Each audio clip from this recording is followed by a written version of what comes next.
खुशियों का दिन आया है, बहन ने लड्डू लाया है। आज खुशियों का दिन आया है, बहन ने लड्डू लाया है।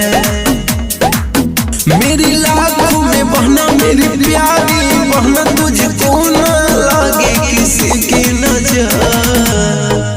प्यारे में ऐ दीदी ले है 5 रुपया, जाई के खाई लो तो खूब टफिया।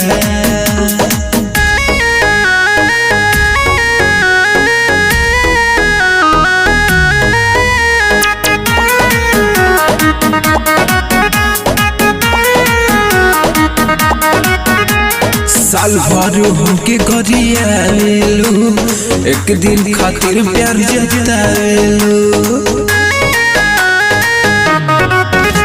साल भर होके गरियालू, एक दिन खातिर प्यार जतावेलू।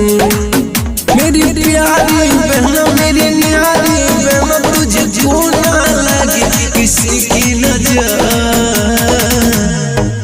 प्यारे में ऐ दीदी ले है 5 रुपया, जाई के खाई लो तो खूब टफिया।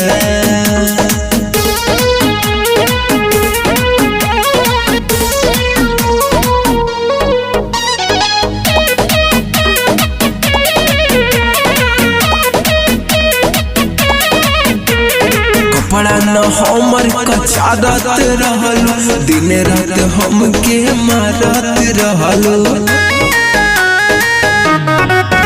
हरी कपड़ा न हमर कचारत रहल, दिन रात हमके मारत रहल।